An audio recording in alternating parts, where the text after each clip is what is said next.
त्यति धैर्यताको साथ त्यो बेवारिसे लासहरूलाई कति गनाउँछ होला, कति मन रुन्छ होला होइन। आफू पनि एक दिन त्यही चितामा चढेर नजाने हो यो जिन्दगी। कसरी त्यो साहस नपुग्नु होला? मेरो विगतले मलाई बलियो बनाउन सिकाएको छ के। हिजोको समयमा म त्यस्तो सम्म भएको थिएँ भने अब मैले केही गरेर देखाउँछु, जसले मलाई प्रयोग गरिरहेको थिएँ तिनीहरूलाई देखाउनको लागि भए पनि मैले केही गर्नुपर्छ भनेर नै म एकदम हिम्मत आउँछ कि मलाई। झन् बेवारी चाहिँ भन्ने बित्तिकै एउटा त्यो दृश्य एकदम भयानक हुन्छ नि होइन। अब वर्षौँदेखि कुहिएको लासहरू हुन्छ, एउटाको हात तान्दा अर्कोको खुट्टा आइपुग्छ, एउटाको घाँटी झरेको हुन्छ, सिधा बनाउन खोज्दा अर्कोको हातै झरिन्छ, त्यस्तो खालको कुहिएको भयावह दृश्य हुन्छ जो कोहीले त्यो बेवारिसे लासलाई फेस गर्न सक्ने।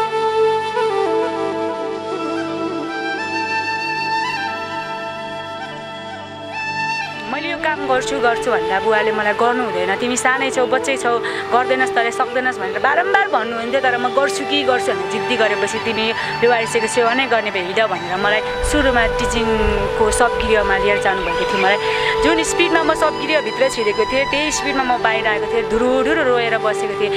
त्यो सब गृहभित्रको त्यो सबहरूको थुप्रो यताउता जताततै फालेको, जस्तो कि हुन्छ नि हामीले किचनमा भाँडाहरू सजाएर राखेको हुन्छ नि, यताउता भाँडाहरू धेरै हुन्छ, त्यस्तै सबहरू यताउता भुइँतिर भेट्दातिर जताततै सबलाई देखेर म त एकदमै रोएको थिएँ कि अब हुन्छ नि कुनै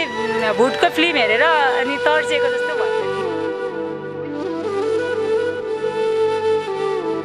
बाहिर आइसकेपछि देख्यौ यस्तो हुन्छ भन्नुभयो, अनि एकदमै हिम्मत आयो कि बिचरा कति समयदेखि कुहिएर बसेको छ त्यो लासहरूलाई, अझसम्म कसैले सद्गत पाउन सकेको छैन नि त। त्यही कारणले गर्दा अब हामी त्यसलाई सद्गत गर्नुपर्छ, त्यसलाई मुक्ति दिनुपर्छ भन्ने कुराले नै एकदमै हिम्मत आयो। त्यस पछाडि त अहिले त आफै जाने सब गृहभित्रै गएर लास कुन चाहियो भनेर हेरेर लिएर आएर आफै बाँड्ने आउने त्यस्तो हुन्छ। डर चाहिँ अहिले लाग्दैन। अब कसैलाई माया नपाएर बिग्रिन्छन्, कसैलाई माया बढी भएर बिग्रिँदो रहेछ कि। त्यही कारणले गर्दा म पनि मम्मी बाबाको माया बढी भयो। अब सुरुमा राम्रै पढ्ने मान्छे होइन, कुनै समयमा मैले म्याग्दी टप पनि गरेको थिएँ। स्कुल लेभल पढ्ने बेलामा मैले म्याग्दी टप गरेको थिएँ। स्कुल लेभल सकिएपछि अब 11 पढ्नको लागि भनेर म अब बेनी आएको थिएँ। अब हुन्छ नि सबैले फरवार्ड छ, फास्ट छ, यस्तो उस्तो भन्दा पनि एक किसिमको घमण्ड आउँदो रहेछ कि आफूमा। अब पढाइमा राम्रो छ यस्तो उस्तो भनेर सबैजनाले उक्साइदिने, मतलब उचालिदिने काम हुन्छ नि, त्यो उचालिदिने भयो ममा पनि। अब म पनि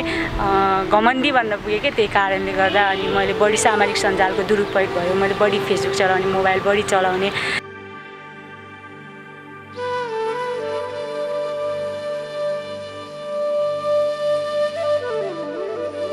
एकदम सुन्दर यो पवित्र सम्बन्धलाई पनि अब बच्चा बच्चीको खेल जस्तै मजाकमा ल्याइयो कि। अब हुन्छ नि अब कसैको जिन्दगी सुधार्नलाई कसैको जिन्दगीसँग खेलबाड गरियो जस्तो कुराहरू। अब त्यही कारणले गर्दा मेरो सम्बन्ध जोडियो, तर सम्बन्ध जोडिएपछि सम्बन्ध टिकाउ रहन सकेन, सम्बन्धमा टिकिराख्न सकेन म।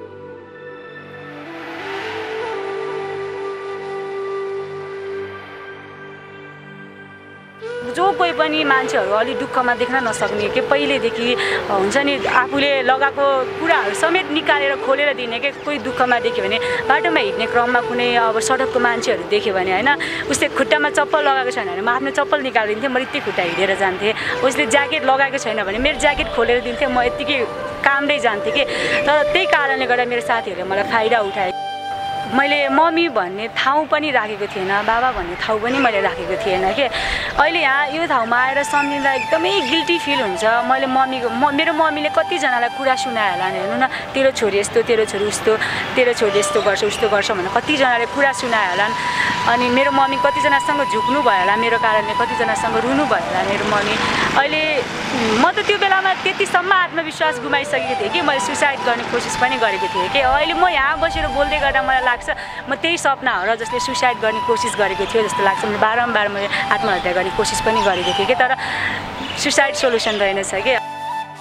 अब एक वचन कोही आएर मिठो बोलिदिए हुन्थ्यो, कसैले केही खानेकुरा ल्याएर दिए हुन्थ्यो जस्तो त्यो सडकको त्यो ठाउँमा बस्ने बेलामा म मेरो मम्मी बाबालाई एकदमै धेरै सम्झिन्थेँ। मम्मी बाबालाई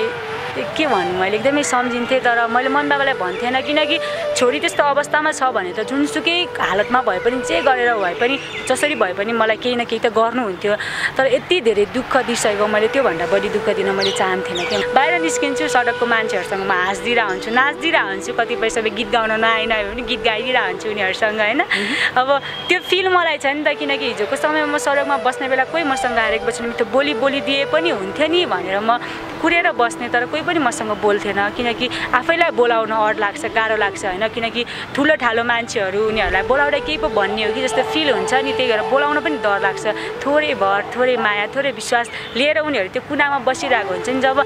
कोही आएर बोलिदिन्छ एकदमै उत्साह हुन्छ कि मनमा ओहो मसँग पनि कोही बोलिदियो भन्छ र सडकको मान्छे भन्ने बित्तिकै त अब प्रायः फोहोर हुन्छ झुत्रो हाम्रो लुगाहरू लागेको हुन्छ होइन अब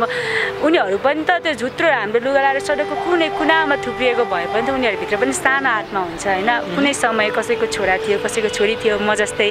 परिबन्ध कुनै कारणवश कर्मले गर्दा ऊ सडकमा आइपुग्यो एक वचन मिठो बोली बोल्दैमा एक वचन मिठो मुस्कान दिँदैमा अलिकति हाँसिदिँदैमा खुलिदिँदैमा उनीहरूको त्यो वर्षौँदेखि गुमाएको परिवारको स्नेह फेरि पाउँछ भने हामी त्यो गर्नलाई चाहिँ किन कन्जुसाइ गर्ने जस्तो लाग्छ जिन्दगी यही हो आफ्नो हरेक भोगाइलाई आत्मसात गर्दै त्यो भोगाइसँगै विगतलाई स्वीकार्दै अब जुनसुकै गल्तीहरू हुन्छ त्यसलाई स्वीकार्दै अब पनि त्यो गल्ती नगर्ने नडोर्याउने कोसिस गर्दै अगाडि बढ्नु नै जीवन होला जस्तो लाग्छ तपाईँ जस्तो ऊर्जाशील मान्छे जसरी एकचोटि जिन्दगीसँग हार खाएर जिन्दगीले आफैलाई सक्न हिँडेको मान्छे आज यहाँसम्म आइपुग्दा सायदै यो उदाहरणीय अन्तर्वार्ता हुनेछ र उहाँहरूले पनि एउटा लेसन सिकाउनुहुनेछ र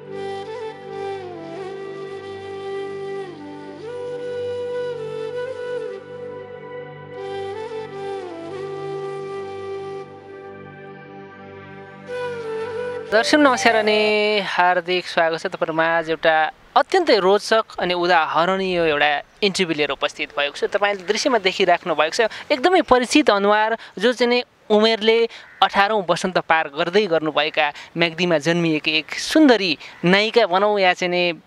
तपाईँहरूले जे भने पनि उहाँलाई सपना रोका मगरसँग कुराकानी गर्दैछु उहाँले चाहिँ वास्तवमा यो कलिलो उमेरमा उदाहरणीय काम गर्दै हुनुहुन्छ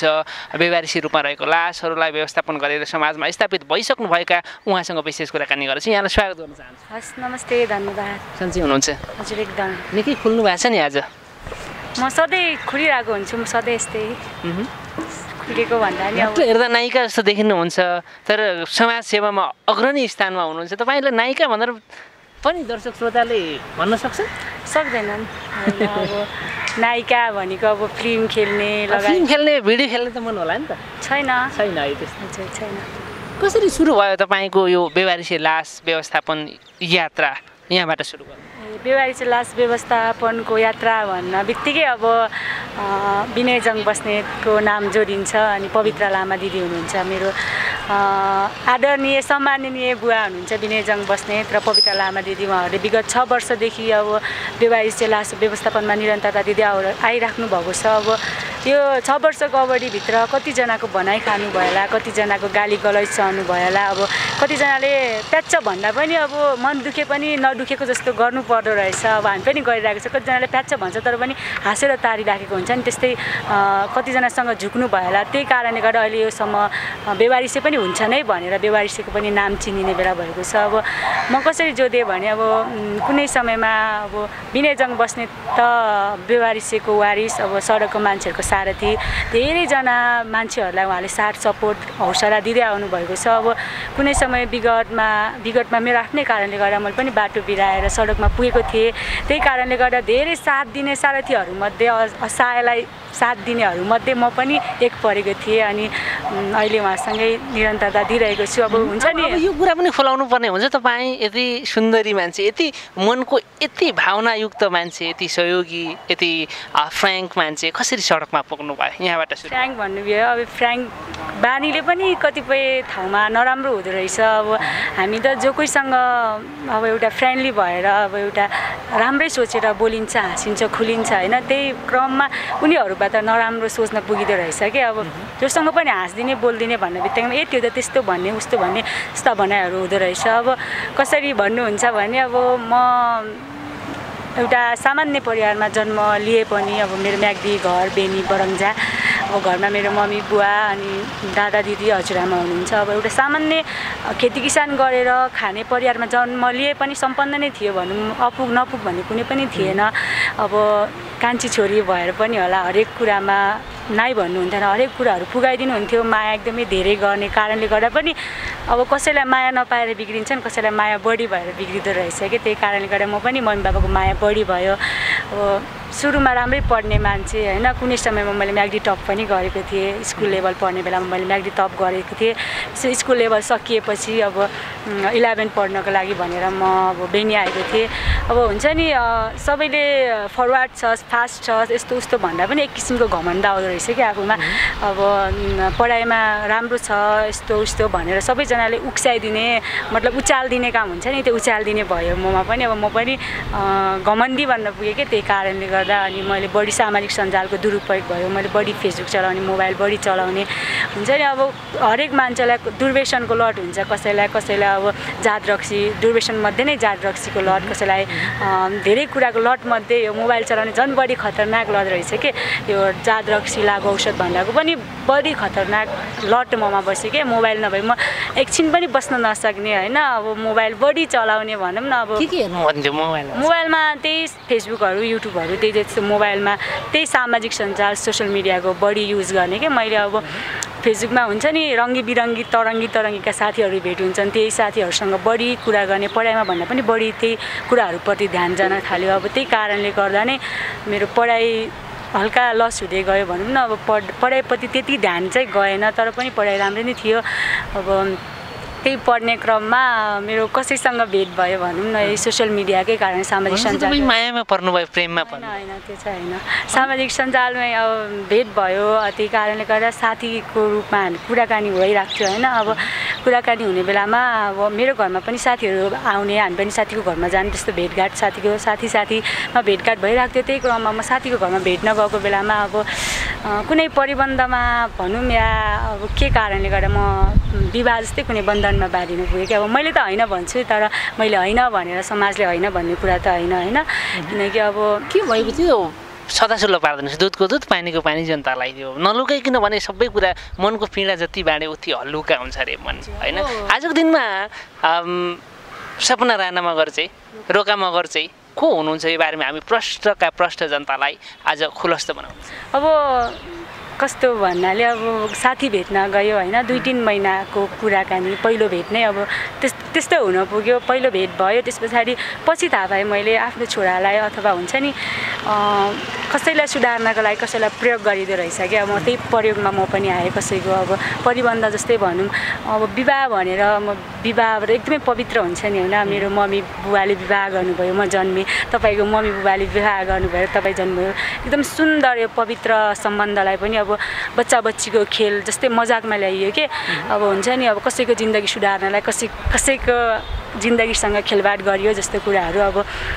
त्यही कारणले गर्दा मेरो सम्बन्ध जोडियो तर सम्बन्ध जोडिएपछि सम्बन्ध टिकाउ रहन सकेन सम्बन्धमा टिकिराख्न सकेन म अब हुन्छ नि अब कति गर्नुभयो हजुर विवाह गर्नुभयो हजुर कति समयसँगै रहनुभयो 1-2 महिना हजुर अब तोडिने सम्बन्ध विवाह त्यही मैले भने त अब हुन्छ नि अब वर्षौँदेखि चिन्जान भएको कति धेरैदेखि एक अर्कामा बुझेको अन्डरस्ट्यान्डिङ भएको मायाहरू त छुट्छ विवाह त तोडिन्छ भने हामीले 1-2 महिनामा साथीको नाताले कुराकानी भएको थियो अब त्यही कारणले गर्दा म परिबन्धमा परेँ अब हुन्छ नि अब एउटा उदाहरणको लागि अब कसैको छोरा अब केही कारणले गर्दा बिग्रिएको छ उसलाई घर परिवारको अब आफन्त बिग्रिनु भएको थियो तपाईँ श्रीमान यो कुरा चाहिँ जनतालाई आज दुधको दुध पानीको पानी अब हुन्छ नि अब के भन्छ अरे बडी ड्रिङ्क्सहरू गर्ने त्यस्तो कारणले गर्दा अब सबैबाट विश्वास गुमाइसकेको सबैले भन्दा कसैले भन्दा पनि नमान्ने अनि त्यही कारणले गर्दा अब सबैले उस गरिसकेको त्यही कारणले म बिचमा पुगेँ नि त अब म गएपछि सुध्रिन्छ भन्ने उसले गर्दा चाहिँ म त्यसमा होमिन पुगेँ अनि त्यही कारणले त्यो सब भएर अब चाहिँ जे भयो सुधार्नु सक्नु भएन अब घर परिवार आमा बाबाले सुधार्न नसकेको मैले त के सुधार्न सक्थेँ र होइन तर एउटा विश्वास एउटा त्यो अठोट त लिएर जानु भएको हो किनकि मैले भनेको थिएँ अब जे नहुने थियो भइगयो होइन किनकि मैले त त्यो मनदेखि स्वीकारेको थिएन किनकि अब डर धम्की देखाइएको थियो या परिबन्धमा पारिएको थियो त्यस्तै कुनै परिबन्ध भनौँ अनि त्यस पछाडि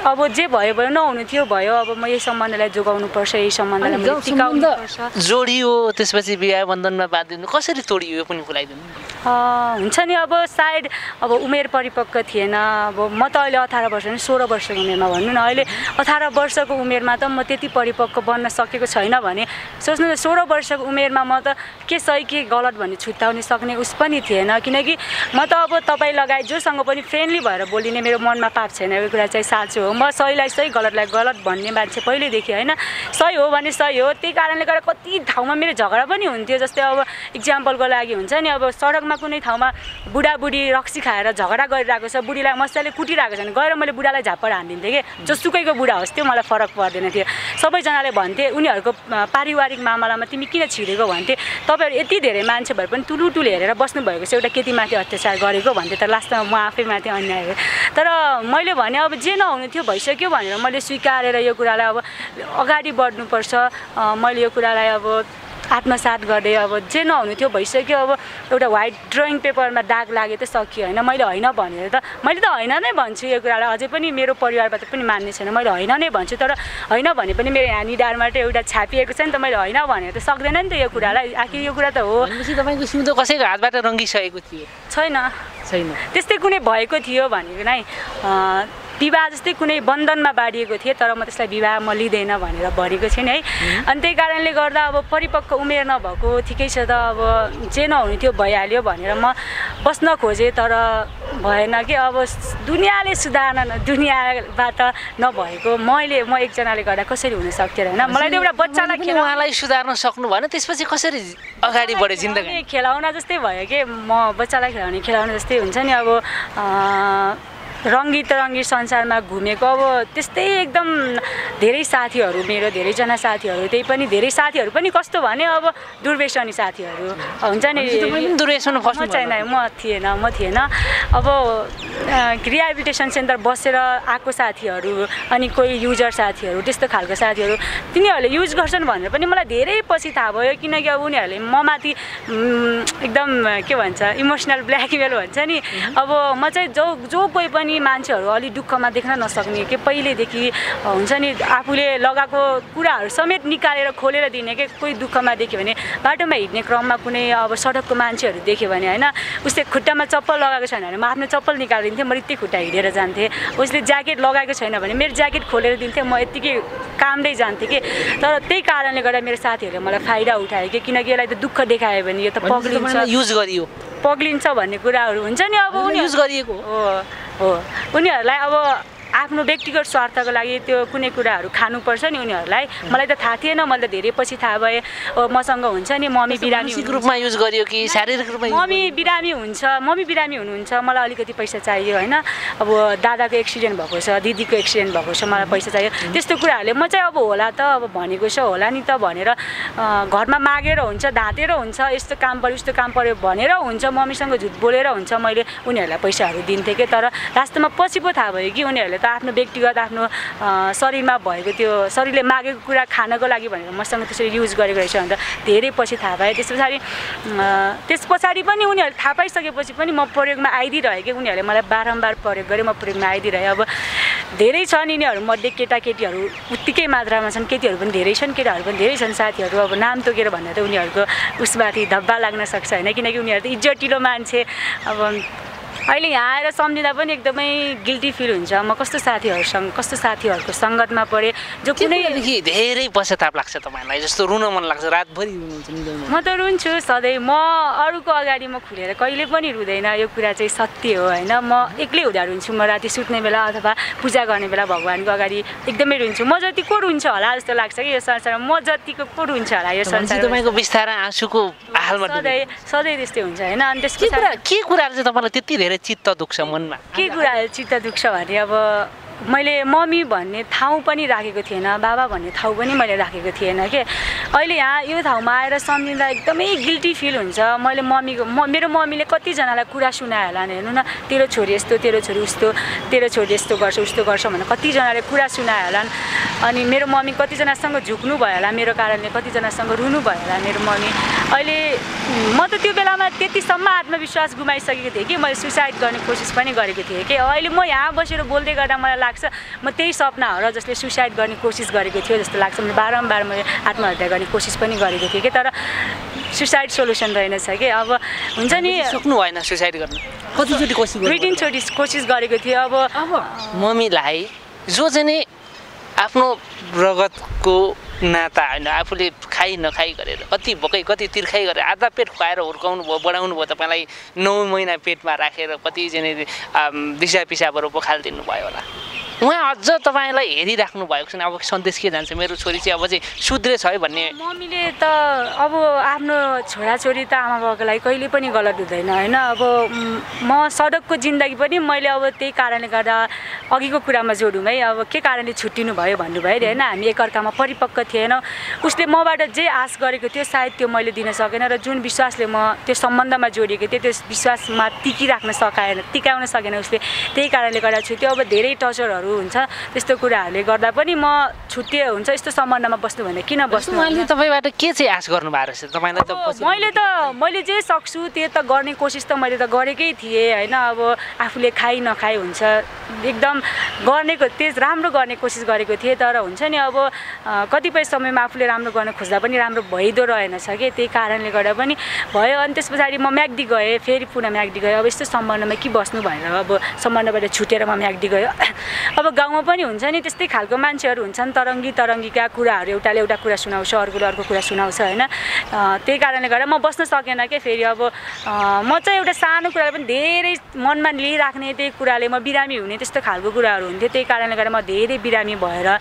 मेरो मम्मीलाई यतिसम्मको उस भएको थियो कि छोरी आज साँझ सुतेको छ बिहान उठ्छ कि उठ्दैन त्यस्तो खालको म त्यतिसम्म कमजोर भएको थिएँ कि ठाउँमा बेहोस भइदिने ढल्दिने अब खाना खाएर घरबाट बाहिर निस्के त्यही ढल्दिने धोकामा ढल्दिने त्यस्तो खालको भइसकेको थिएँ कि म एकदमै कमजोर आफूलाई सम्हाल्नै नसक्ने त्यस्तो खालको भइसकेको थियो अब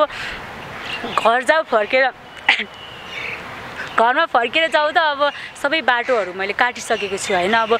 पहिलाको जुन ठाउँमा सम्बन्ध जोडियो त्यो ठाउँमा जाउँ त सम्बन्ध जाने कुनै बाटो पनि छैन त्यही कारणले गर्दा अब के गरौँ त म कुनै विकल्प नै थिएन मसँग त्यही कारणले गर्दा बारम्बार दिमागमा सुसाइड आत्महत्या भन्ने आइरहेको थियो तर कोसिस पनि नगरेको होइन मैले कोसिस पनि गरेको हो अब त्यस्तो सडकमा पुग्दासम्म पनि मैले मेरो मम्मी बाबालाई कहिले पनि भनेन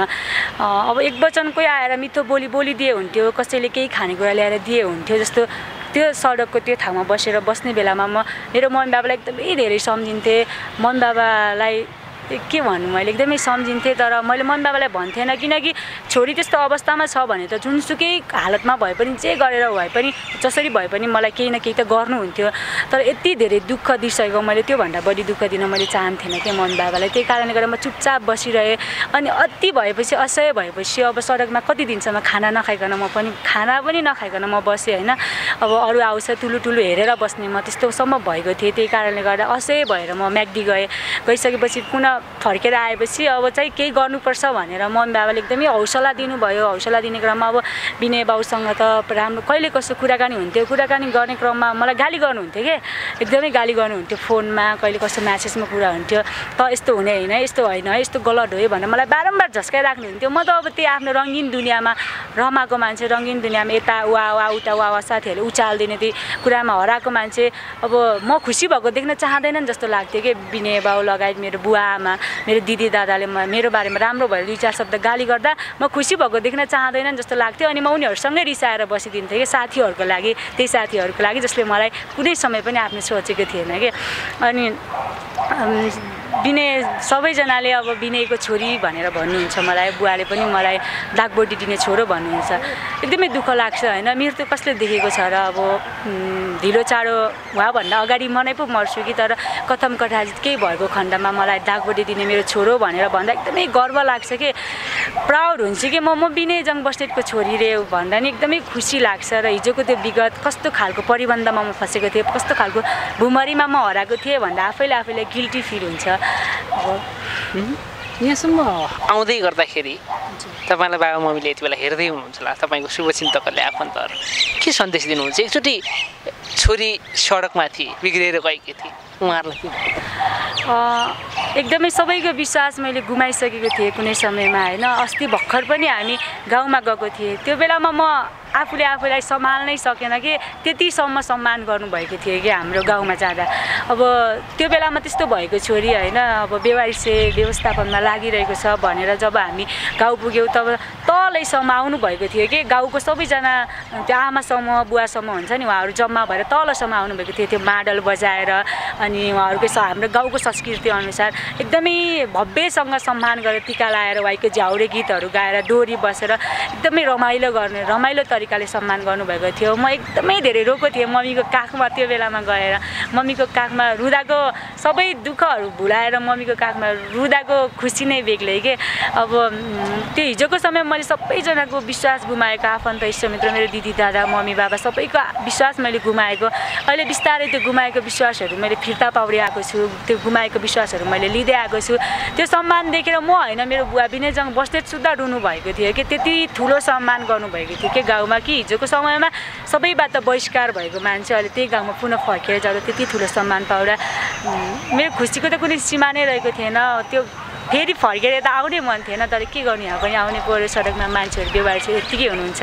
र मेरो मम्मी बाबाले मलाई हेरिराख्नु भएको छ भने म के भन्छु हिजोको समयमा मबाट एकदमै धेरै ठुलो भुलहरू गल्तीहरू भयो होला तर त्यो गल्तीलाई स्वीकारेर म अगाडि बढ्न खोजेछु, सिक्दैछु। सिकाउनेहरू धेरै हुनुहुन्छ, बुझ्दैछु, बुझाउनेहरू धेरै हुनुहुन्छ। अब हेरौँ सिक्दै जाँदा कतिसम्म सिकिन्छ, बुझ्दै जाँदा कतिसम्म बुझिन्छ। मेरो मम्मी बाबालाई म त्यही भन्छु तपाईँहरूले यति धेरै माया र यति धेरै हौसला साथ र योसम्म हुँदा पनि तपाईँहरूले साथ दिनुभयो त्यसको लागि त मसँग त कुनै शब्द नै छैन। उहाँहरूप्रति त सधैँ उच्च सम्मान नै छ। अनि जो साथीहरू जसले तपाईँले आफूले भन्दा पनि धेरै माया गर्नुहुन्थ्यो, आफूले भन्दा धेरै विश्वास गर्ने साथीहरू जसले तपाईँलाई सधैँ युज नै गरिराखेछ मानसिक रूपमा होइन शारीरिक रूपमा जे भए पनि उहाँहरूलाई चाहिँ तपाईँले म के भनौँ अब उनीहरू मेरो गुरुहरू हो के। साथीहरूलाई म त थ्याङ्क यू भन्न चाहन्छु। उनीहरू मेरो गुरु जसले मलाई एकदमै नराम्रो नै भए पनि ठुलो पाठ सिकाएको छ कि को साथी कस्तो हुन्छ भनेर ढिलै भए पनि छर्लङ्ग भएको छ नि त होइन। अब उनीहरूलाई म भन्छु बेलैमा कुनै ट्र्याक समातेर राम्रो काम गर्नतिर लाग होइन भने अब कतिजनालाई फसाएर कतिजनालाई झुक्काएर कतिजनालाई प्रयोगमा ल्याएर जिन्दगी चल्छ र होइन। अब ती सबैजनाको आँसुले त एक न एक दिन पक्कै पनि सराप छ। म पनि अब गलत ट्र्याकमा आउट अफ ट्र्याक भएको थिएँ त्यही कारणले विनय बुवाले मलाई आएर यसरी ट्र्याकमा ल्याउनलाई धेरै मद्दत गर्नुभयो, धेरै हौसला दिनुभयो। उनीहरूको लाइफमा पनि कोही त होला नि एकजना जस्तै सही मार्गमा हिँड्नको लागि उत्प्रेरित गर्छ। उनीहरूलाई बेलैमा चिन बुझ त्यही भन्न चाहन्छु म। कति समय तपाईँको सडकको यात्रा रह्यो? 1-2 महिना। 1-2 महिना सडकमा रहेर जिन्दगीलाई परिभाषित गर्नुपर्दा अनुभूति गर्नुपर्दा के रहेछ जिन्दगी तपाईँको अनुभूतिमा जस्तो भोगाइहरू? सडकको जिन्दगी अब मान्छेको जिन्दगी चाहिँ के रहेछ? मान्छेको जिन्दगी त्यही के कुराको घमण्ड गर्छ मान्छेले जस्तो लाग्छ कि अब प्राय के कुराको घमण्ड थियो? जस्तै पढाइको घमण्ड थियो या चाहिँ तपाईँलाई सुन्दरताको घमण्ड थियो? सुन्दरताको ममा त कुनै घमण्ड नै थिएन। अब सुन्दरताकै कुरा गर्ने भन्दा कति सुन्दर सुन्दर मान्छेहरू छन् संसारमा होइन। सुन्दरताको कुनै घमण्ड होइन। घमण्ड भन्दा पनि बढी मलाई उचालियो के जस्तो हुन्छ नि वाह वाह वाह वाह त्यो क्षणिक वाह वाह के क्षणिक टालीमा म फसेको थिएँ कि त्यो समयमा। र अब जिन्दगीलाई परिभाषित गर्नुपर्दा अब हुन्छ नि सडकको मान्छेसँग म किन त्यति घुलमिल हुन्छु भनेर प्रायः सबैजनाले सोध्छ कि बाहिर निस्किन्छु सडकको मान्छेहरूसँग म हाँस्दिरह हुन्छु नाच्दिरह हुन्छु कतिपय सबै गीत गाउन नआए पनि गीत गाइदिरह हुन्छु उनीहरूसँग होइन। अब त्यो फिल मलाई छ नि त किनकि हिजोको समयमा म सडकमा बस्ने बेला कोही मसँग आएर एक वचन मिठो बोलिदिए पनि हुन्थ्यो नि भनेर म कुरेर बस्ने तर कोही पनि मसँग बोल्थेन किनकि आफैलाई बोलाउन अड लाग्छ गाह्रो लाग्छ होइन। किनकि ठुलो ठालो मान्छेहरू उनीहरूलाई बोलाउँदा केही पो भन्ने हो कि जस्तो फिल हुन्छ नि त्यही भएर बोलाउन पनि डर लाग्छ। थोरै भर थोरै माया थोरै विश्वास लिएर उनीहरू त्यो कुनामा बसिरहेको हुन्छ नि जब कोही आएर बोलिदिन्छ एकदमै उत्साह हुन्छ कि मनमा ओहो मसँग पनि कोही बोलिदियो भन्छ। र सडकको मान्छे भन्ने बित्तिकै त अब प्राय फोहोर हुन्छ झुत्रो झाम्रो लुगाहरू लागेको हुन्छ होइन। अब उनीहरू पनि त त्यो झुत्रो हाम्रो लुगा लगाएर सडकको कुनै कुनामा थुप्रिएको भए पनि त उनीहरूभित्र पनि सानो आत्मा हुन्छ होइन। कुनै समय कसैको छोरा थियो कसैको छोरी थियो म जस्तै परिबन्ध कुनै कारणवश कर्मले गर्दा ऊ सडकमा आइपुग्यो। एक वचन मिठो बोल्दैमा एक वचन मिठो मुस्कान दिँदैमा अलिकति हाँसी दिँदैमा खुलिदिँदैमा उनीहरूको त्यो वर्षौँदेखि गुमाएको परिवारको स्नेह फेरि पाउँछ भने हामी त्यो गर्नलाई चाहिँ किन कन्जुसाइ गर्ने जस्तो लाग्छ। जिन्दगी यही हो आफ्नो हरेक भोगाइलाई आत्मसात गर्दै त्यो भोगाइसँगै विगतलाई स्वीकार्दै अब जुनसुकै गल्तीहरू हुन्छ त्यसलाई स्वीकार्दै अब पनि त्यो गल्ती नगर्ने नडोर्याउने कोसिस गर्दै अगाडि बढ्नु नै जीवन होला जस्तो लाग्छ। जस्तो अब म चाहिँ सडकको मान्छे म भोगै छु म तिर्कै छु मलाई सम्झेर विशेष गरी दर्शक श्रोतालाई अब जसरी तपाईँले उहाँहरूलाई खुसी बनाउनलाई गीत गाउनु भएको थियो त्यो एउटा गीत चाहिँ गाउनुपर्ने मलाई गीत गाउन त आउँदैन साँच्चै आउँदैन कि मलाई गीत गाउन आउँदैन मलाई गीत गाउन आउँदैन जसरी बाबा मम्मीको लागि सडकमा रहेको बेवासी व्यक्तिको लागि गाउनुहुन्थ्यो नि गीत गाउन त मलाई आउँदैन यतिकै कहाँ हुँदैन यस्तो त मलाई गीत गाउन मैले गाह्रो बनाएँ है हो एकदमै जस्तो तपाईँ जस्तो ऊर्जाशील मान्छे जसरी एकचोटि जिन्दगीसँग हार खाएर जिन्दगीले आफैलाई सक्न हिँडेको मान्छे आज यहाँसम्म आइपुग्दा सायदै यो उदाहरणीय अन्तर्वार्ता हुनेछ र उहाँहरूले पनि एउटा लेसन सिक्नुहुनेछ र पछिल्लो समय नेपाली समाजमा सामाजिक सञ्जालको दुरुपयोग भनौँ या के भनौँ धेरै चाहिँ यस्ता लालाबाला मानिसहरू जसले जिन्दगीको ऊर्जाशील समय बिताउनु पर्नेमा उनले आफैलाई सिद्ध्याइरहेको छ जसरी तपाईँले आफ्नो जिन्दगीलाई सिद्ध्याउन खोज्दै हुनुहुन्थ्यो उहाँलाई चाहिँ के सन्देश दिनुहुन्छ म सामाजिक सञ्जाल मात्रै सबै कुरा होइन त्यो भनेको एउटा क्षणिक एट्र्याक्सन मात्रै के त्यो क्षणिक एकैछिनको रमाइलो मात्रै रहेछ त्यो अब हिजो त म त त्यो कुवाको भ्यागुटो जस्तो यता बुरुक उफ्रियो उता उफ्रियो यता उफ्रियो उडाएको त्यही कुवामै रमाइरहेको थियो नि अब त्यो जिन्दगी रहेनछ के थोरै 2-4 जना साथीहरूको ताली 2-4 जना साथीहरूको वाह त्यो जिन्दगी रहेनछ के वास्तवमा जिन्दगी त अहिले यहाँ उभिएर बोल्दै गर्दा त जिन्दगी धेरै ठुलो रहेछ कहाँ पुग्नु छ कतिजनाको सहारा बन्नु छ कतिजनालाई हँसाउनु छ कतिजनालाई खुसी पार्नु छ त्यो नै त जिन्दगी रहेछ म त त्यो क्षणिक रमाइलोमा कोही पनि नभुल अनि हुन्छ नि अब आफूले आफूलाई सिद्ध्याउन खोजिरहेको छ जस्तो सानो बाबा मम्मीले मेरो सन्तान राम्रो होस् भनेर गाली गरिदिनुहुन्छ या चाहिँ केही अप्ठ्यारो आइपर्दा नै धैर्यता गर्नुपर्ने सङ्घर्ष गरेर अगाडि बढ्नु ठाउँ पर्नेमा उहाँहरूले आत्महत्याको बाटोलाई हो आजभोलि सामाजिक सञ्जालमा आत्महत्या गर्नेको धेरै हुन्छ नि एउटा ट्रेन्ड नै बनेको छ कसैले लाइभ आएर फेसबुक लाइभ गरेर आत्महत्या गरिरहेछन् कसैले के गरेर आत्महत्या त्यस्तो आत्महत्या गर्नु त्यो समस्याको समाधान होइन कि यदि म पनि आफ्नो दुःख कसैलाई म सुनाउनै सक्दैन थिएँ भनौँ न अब मेरो दुःख कसैलाई सुनायो भने ऊ पनि दुःखी छ किन सुनाउनु जस्तो लाग्थ्यो वास्तवमा मैले आफ्नो दुःख कसैसँग पनि सेयर गर्थेन अरूको भएको जति दुःख आफूले लिने आफ्नो दुःख कसैलाई सेयर गर्थेन अनि के अरे विनय बाउले आफ्नो दुःखहरूलाई भनेन दुःख यस्तो रहेछ भनेर थाहा हुन्छ भनेर नै मैले मेरो विगत खोल्ने साहस गरेको थिएँ मैले होइन अब आफ्नो दुःखहरूलाई भनेर समस्याको समाधान त जताबाट पनि आउँछ नि एक धेरै हजारवटा समस्या छ भने एउटा समाधान त पक्कै पनि आउँछ त्यही कारणले सुसाइड गर्नु त्यो समस्याको समाधान रहेछ हिजो मैले सुसाइड गरेको भए त आज म यो ठाउँमा उभिएर बोल्ने नै थिएन 2-4 दिन कसैले अब हार्दिक श्रद्धाञ्जली व्यक्त गर्थ्यो होला होइन कसैजनाले बिचरा भनेर शोक मनाउँथ्यो होला कसैजनाले ठिक्क पर्यो त्यो मर्नुपर्ने मान्छे भनेर भन्थ्यो होला अहिले मरेको भए त म यसरी बेवारिसीहरूको सारथी बन्ने नै थिएन सडकमा आउने मान्छेहरूको साथी बन्ने नै थिएन त्यसैले मर्नु मात्रै समस्याको समाधान होइन कि बरु त्यो समस्यालाई कुन तरिकाबाट समाधान गर्न सकिन्छ त भन्ने ठुलो कुरा हो जस्तो अहिलेसम्म आइपुग्दा तपाईँले 48-50 बेवारिसी लासहरूलाई आफ्नै हातले दागबत्ती दिएर त्यो एउटा ऊर्जा जोस होइन एकदमै धैर्यताको साथ किनभने छोरी मान्छेको मन अझ कमलो हुन्छ त्यो साहस चाहिँ कसरी आउँछ क्या भित्रबाट त्यो तपाईँको त्यो भिडियोतिर र आम दर्शक श्रोताका जिज्ञासा रहेको छ कसरी त्यो साहस बटुल्नु भयो तपाईँले किनभने त्यति धैर्यताको साथ त्यो बेवारिसी लासहरूलाई कति गनाउँछ होला कति मन रुन्छ होला होइन आफू पनि एक दिन त्यही चितामा चढेर नजाने हो यो जिन्दगी कसरी त्यो साहस बटुल्नु भयो तपाईँले मेरो विगतले मलाई बलियो बनाउन सिकाएको छ कि हिजोको समयमा म त्यस्तोसम्म भएको थिएँ भने अब मैले केही गरेर देखाउँछु जसले मलाई प्रयोग गरिरहेको थिएँ तिनीहरूलाई देखाउनको लागि भए पनि मैले केही गर्नुपर्छ भनेर नै म एकदम हिम्मत आउँछ कि मलाई झन् बेवारी चाहिँ भन्ने बित्तिकै त त्यो दृश्य एकदम भयानक हुन्छ नि होइन अब वर्षौँदेखि कुहिएको लासहरू हुन्छ एउटाको हात तान्दा अर्कोको खुट्टा आइपुग्छ एउटाको घाँटी झरेको हुन्छ सिधा बढाउन खोज्दा अर्कोको हातै झरिदिन्छ त्यस्तो खालको कुहिएको भयावह दृश्य हुन्छ जो कोहीले त्यो बेवारिसी लासलाई फेस गर्न सक्दैन नि होइन म पनि डराएको थिएँ सुरुमा त पहिलोचोटि डराएको थिएँ किनकि मैले यो काम गर्छु भन्दा बुवाले मलाई गर्नु हुँदैन तिमी सानै छौ बच्चै छौ गर्दैनस् तँले सक्दैनस् भनेर बारम्बार भन्नुहुन्थ्यो तर म गर्छु भनेर जिद्दी गरेपछि तिमी बेवारिसीको सेवा नै गर्ने भए हिँड भनेर मलाई सुरुमा टिचिङको सबगिरियामा लिएर जानुभएको थियो मलाई जुन स्पिडमा म सबगिरियाभित्र छिरेको थिएँ त्यही स्पिडमा म बाहिर आएको थिएँ धुरुधुरु रोएर बसेको थिएँ त्यो सबगिरियाभित्रको त्यो सबहरूको थुप्रो यताउता जताततै फालेको जस्तो कि हुन्छ नि हामीले किचनमा भाँडाहरू सजाएर राखेको हुन्छ नि यताउता भाँडाहरू धेरै हुन्छ त्यस्तै सबहरू यताउता भुइँतिर भेट्टातिर जताततै सबलाई देखेर म त एकदमै रोएको थिएँ कि अब हुन्छ नि कुनै भुटको फिल्म हेरेर अनि तर्सिएको जस्तो भएको थियो अनि त्यसरी बाहिर आइसकेपछि देख्यौ यस्तो हुन्छ भन्नुभयो अनि एकदमै हिम्मत आयो कि बिचरा कति समयदेखि कुहिएर बसेको छ त्यो लासहरूलाई अझैसम्म कसैले सद्गत पाउन सकेको छैन नि त त्यही कारणले गर्दा अब हामी त्यसलाई सद्गत गर्नुपर्छ त्यसलाई मुक्ति दिनुपर्छ भन्ने कुराले नै एकदमै हिम्मत आयो त्यस पछाडि त अहिले त आफै जाने शवगृहभित्रै गएर लास कुन चाहियो भनेर हेरेर लिएर आएर आफै बाँड्ने आउने त्यस्तो हुन्छ डर चाहिँ अहिले लाग्दैन मलाई कुनै बेलाको जिल्ला टपर स्टुडेन्ट होइन त्यति समयको त्यत्रो प्रशंसा गर्न लायक विद्यार्थी अहिले चाहिँ तपाईँको पढाइ कहाँ पुग्यो मेरो पढाइ प्लस टू सकियो अब म सबै लकडाउन खुलिसकेपछि चाहिँ म ब्याचलर जोइन हुन्छु अन्त्यमा यति रमाइलो कुराकानी भयो या चाहिँ रोचक कुराकानी भएको छ आम दर्शक श्रोतालाई के भन्नुहुन्छ महत्त्वपूर्ण समय दिनुभयो यहाँलाई धेरै धेरै धन्यवाद र यो जिन्दगी यसलाई यसरी नै अगाडि बढाउनु होला र तपाईँको यो सेवा गर्ने हातहरू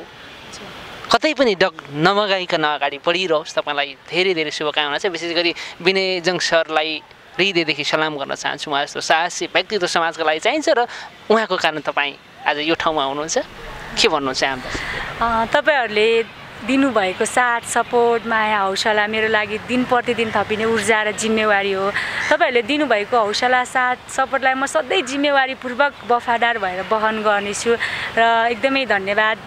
मेरो मम्मी बाबा मेरो आफन्त हुन्छ नि अङ्कल आन्टीहरू जसले मलाई यो ठाउँसम्म आउनलाई एकदमै धेरै मद्दत गर्नुभयो मैले धेरै गल्तीहरू गरेँ पनि त्यो गल्तीलाई स्वीकार्दै मलाई अगाडि बढ्न सिकाउनु भयो र विशेष गरी विनयजङ बस्नेत मेरो बुवा जसले मैले जुनसुकै गल्ती गर्छु भने तिमी यो ठाउँमा गल्ती गरेको छ यो हुँदैन है भनेर मेरो गल्तीलाई त्यही ठाउँमा औलाइदियो मलाई अगाडि बढ्न प्रेरित गर्नुहुन्छ मेरो गुरुहरू उहाँहरू मेरो आमा बुबा मेरो बुवा विनयजङ बस्नेत लगायतका जति पनि मेरो साथीहरू भेटिए जसले मलाई जिन्दगीमा पाठ सिकाए त्यो सबै गुरुहरूलाई म एकदमै धन्यवाद भन्न चाहन्छु।